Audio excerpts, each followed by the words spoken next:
Hello there everyone, welcome back to the channel if you've been here before, and welcome if you're new. I'm EDJ, and I'm continuing with the Napoleonic War series by Epic History TV. So, unfortunately last episode we kind of witnessed a real tragedy in that... Wait, let me move. I keep forgetting I have my mouse highlighted. I guess easier to just move around and see. I don't know. I might get rid of it next video, but... Point is, we suffered a great tragedy in Napoleon's army because, you know, Marshal Lannes, Napoleon's friend, died, and one of the more prominent of the marshals, and it was quite like, even I was like, whoa, like, you know, I knew Lannes died, I just like, even then it still caught me, you know, by surprise in a sense, and yeah, just overall tragedy, you know? Rip Marshal Lannes, and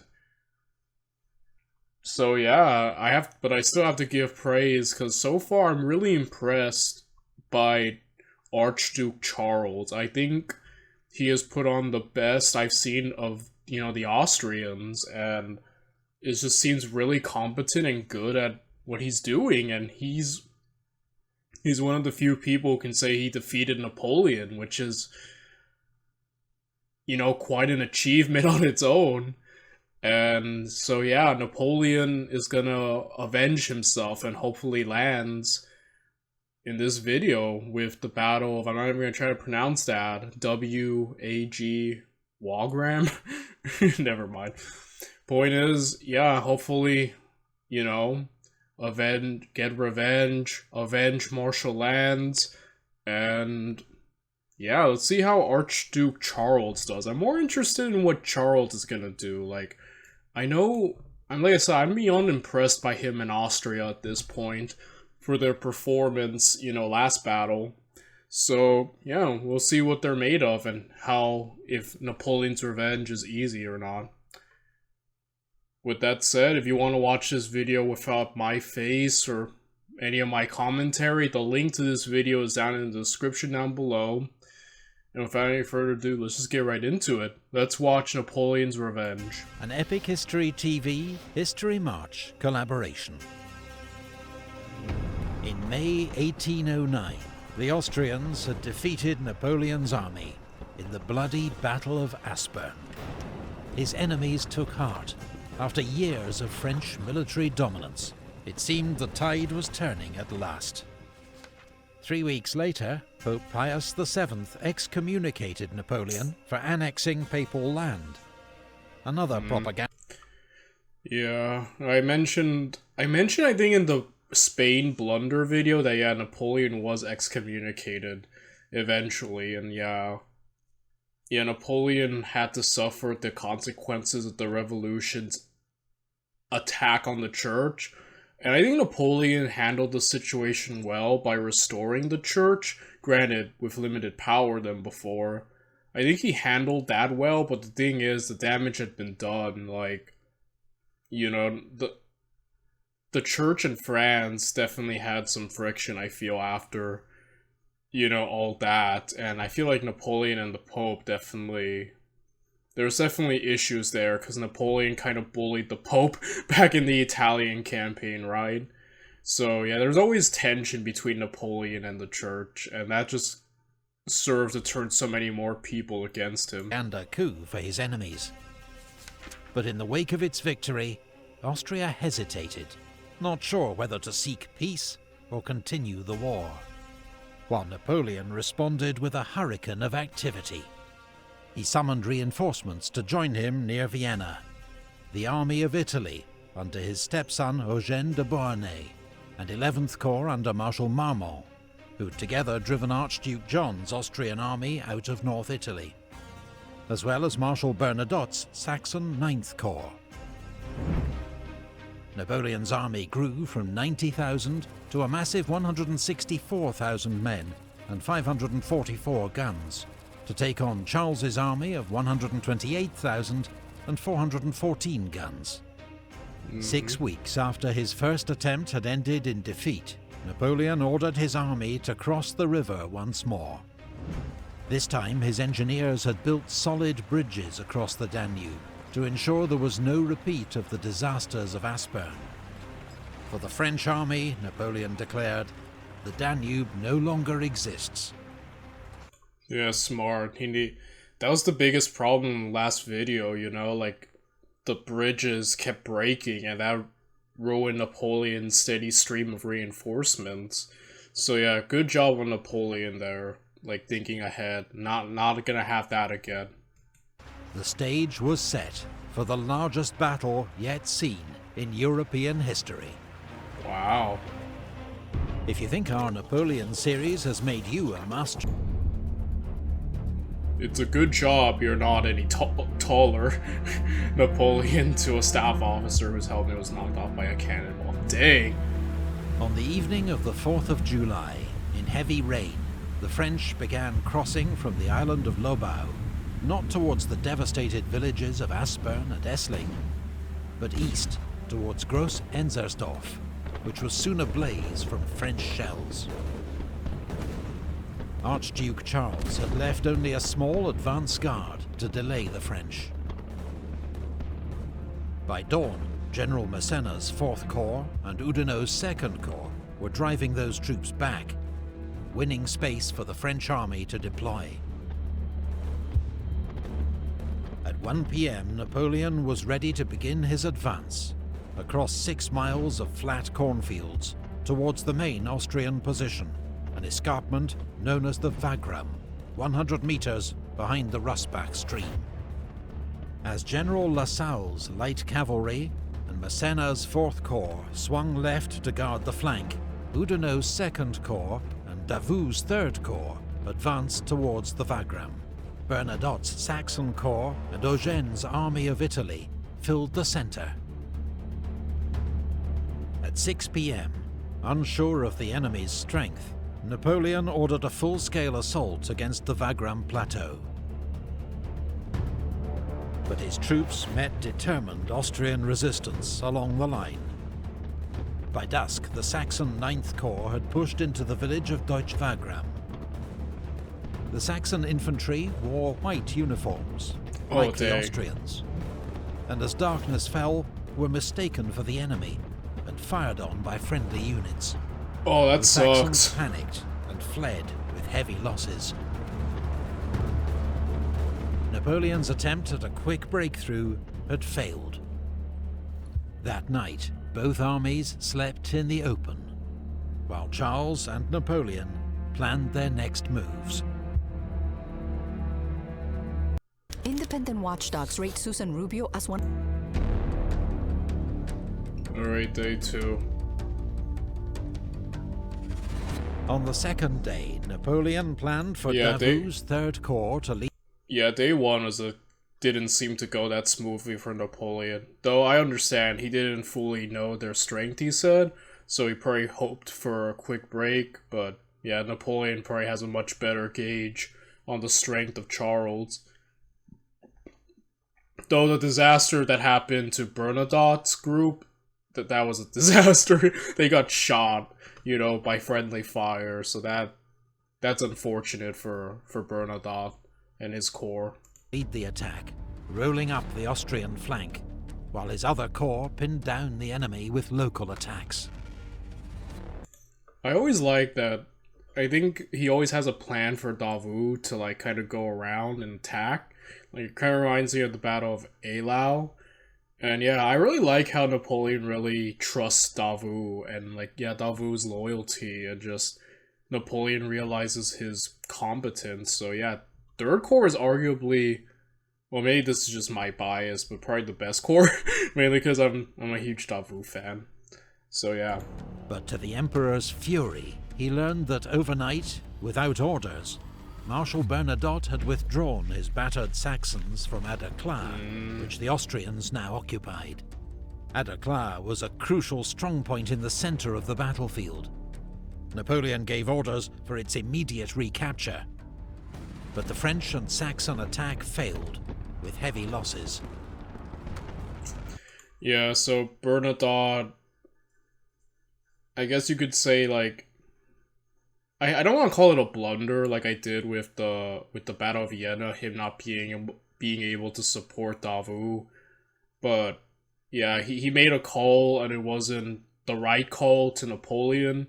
And I definitely get it, like, you know, I guess with these core things, like I said, there's room for these marshals can have individual choice, and he made the call to get out of there, and I kind of get that, because yeah, his troops are battered in a sense, like, yeah, they got fired on, so I understand completely why Bernadotte probably pulled out. He probably figured, I'll pull back, get some, you know, more reinforcements, not stick out too much, like, I get that. I don't know. I'm just trying to play devil's advocate, you know, and try to be as objective. I get that, though. Once again, it's a call that he made that Napoleon wasn't happy with, you know. So, yeah. The Austrians had their own problems. Archduke Charles, knowing he faced a superior enemy, had decided his only chance of victory lay in an all-out dawn attack. He was relying on his brother, Archduke John, reaching him with 13,000 reinforcements, in time to support the attack on the left. But by dawn, there was still no sign of him.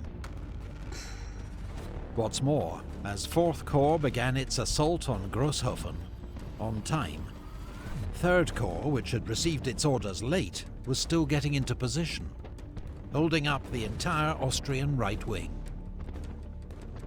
Charles had to tell 4th Corps to abort its unsupported attack until the other corps were ready. Yeah. Actually, I might keep the highlight because I like this little purple here. It makes it easier to just point where I'm going at. But, yeah, I think this is the first time Austria's implemented the core system, so I can understand that they're not completely used to it. And, yeah, there's kind of the thing, like, miscommunication, right? Like, and just poor timing can undo a lot. Like, I think Charles's plan, just going all for an assault, who knows, it might have, like, done a lot of good. But then again, the French soldiers are really resilient. But either way, his plan did not come to fruition because of, you know, miscommunication and poor timing, John not being there, you know, 4th Corps being on time but literally unsupported. Like, yeah, I guess that's kind of the issue with you know, that system, is that sometimes you could make a mistake like that. But yeah, that's unfortunate for Charles. With the Austrians paralyzed by delays, at 10 AM, Davout began his attack. Davout!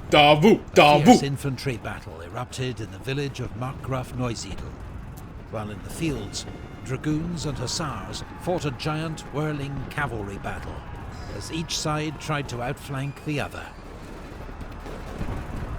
Davout's corps took the village, though they couldn't stop the Austrians withdrawing to a strong new position on the Wagram escarpment. Meanwhile, a serious threat had developed to Napoleon's left flank and rear.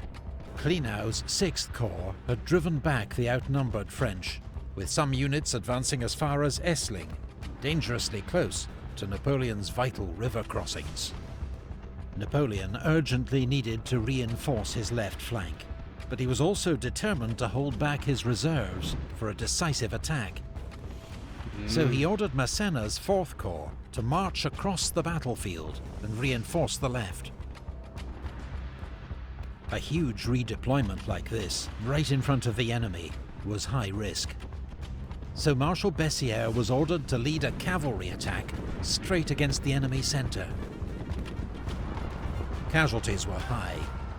Even Marshal Bessieres had his horse killed under him, to the alarm of his men. Dang. But the enemy was kept busy, while 4th Corps completed its redeployment and forced Klenau's corps to fall back. Okay, I'm loving this. Like, yeah, Austria's really I think Austria's doing really great under Charles, but I love seeing this teamwork. By the way, my two favorite marshals are A. Davout, he's number 1 in my eyes, and number 2, Massena, and I love seeing Massena in action. For a while he wasn't mentioned, I was kind of like, oh, what happened to Massena, but I'm happy to see him. happy to see him still being good. And yeah. Any trooper who isn't dead by 30 is a coward. I didn't anticipate exceeding that length of time. General T. Russell killed. Oh wow. Napoleon now assembled a grand battery of more than 80 cannon in the centre of the battlefield. This was one of Napoleon's trademark tactics, a concentration of artillery to blast the enemy line and pave the way for a decisive French attack. Yeah, I think it was a good thing that Napoleon was an artillery general, like, when he began his career, because I think he really saw the power of artillery and used it effectively. He could break the formation. I mentioned last video that he usually just shot the ranks, you know, in order to let his cavalry swoop in after they were broken, and yeah, I just really like that. Like, yeah, Napoleon and his use of artillery is just amazing. The Grand Battery fired an estimated 15,000 rounds, setting light to the cornfields. Around 1 p.m, Napoleon ordered a general attack. As Davout continued to batter at the enemy flank, 4th Corps would advance on the left, 2nd Corps on the right, while in the centre, General MacDonald would lead forward 8,000 men of the Army of Italy, formed up in a giant three-sided square to secure his flanks. But so yes, it seems like Davout's doing pretty good over here. I don't doubt Massena will do well. And yeah, it seems like Napoleon has almost turned what they wanted to do, because Charles envisioned an all-out assault on Napoleon, unfortunately due to, you know, the factors of timing and communication. He couldn't fully do that, and so now he seems to be more on the defensive, as Napoleon is now being the one going on the offensive. despite the terrible French cannonade, Austrian 3rd Corps and Grenadiers of the Reserve met the French advance with torrential fire. MacDonald's giant Gosh darn it. square was cut to pieces, its men mowed down en masse by cannon fire, and the attack stalled. But the Austrian army, battered by relentless French attacks, was near breaking point. Every part of the line was under pressure from the French. Archduke Charles, determined above all to keep his army intact, ordered a retreat. The Austrian withdrawal was disciplined and well executed. Napoleon had his victory. Yeah, it seems like Napoleon did what Charles was wanting to do, like I said. And yeah, I think Charles probably made the best idea, at least if he wanted to fight again in the future, or else just stay there and probably be crushed utterly. So yeah, I think he made the right call there. But his army was also so shattered by fatigue and heavy losses, it was unable to launch any effective pursuit. It's obvious that you were not at Wagram. The Battle of Wagram was a brutal slugging match, the Wagram. biggest and bloodiest battle yet seen in European history. French victory came at unprecedented cost. An estimated 37,500 casualties. Yeah, like I mentioned last video, I think we're at the era of the Napoleonic Wars where the bloodshed and the death is gonna get so much more, because since Napoleon's enemies are learning so much against him and performing much better, yeah, I think that the era of Napoleon winning with complete decisive, you know, like Austerlitz with not that many casualties, I think we're a little past that at this point, where a lot of battles are going to be very bloody for Napoleon. Against 41,500 Austrian. 4 days later, French troops caught up with the retreating Austrians at Znaim. As the fighting escalated, Charles knew he could not withstand the French a second time, and asked for a ceasefire But he had not consulted his older brother, Emperor Francis, who was furious when he heard the news. Yeah, I think I'm just gonna say I don't like Francis. I don't really like Francis. Not least because long-awaited British support was finally on the way. 3 weeks after the Battle of Znaim, the largest amphibious force Britain had ever assembled, 35 ships of the line and 39,000 troops, landed at Walcheren Island on the Scheldt estuary. Its aim was to destroy French shipping and naval stores. But following the successful bombardment and capture of Vlissingen, British commanders let the initiative slip from their grasp. Their force was bottled up by French troops on the marshy Dutch coast, where it was decimated by fever and dysentery. About 4,000 died. Many more became permanent invalids. The survivors were evacuated back to England in December. Emperor Francis, informed of the British debacle and persuaded by his generals that Austria couldn't fight on, made peace with Napoleon. In October... Yeah, Francis really really wanted to keep fighting, I bet, till the end, but... Yeah, like... Luckily, cooler heads prevailed around those, and yeah, I think Charles made the right idea. I think Charles was able to admit, alright, we've lost. You know, let's just stop now, so to spare us more death. So, yeah, I think Charles made the right call.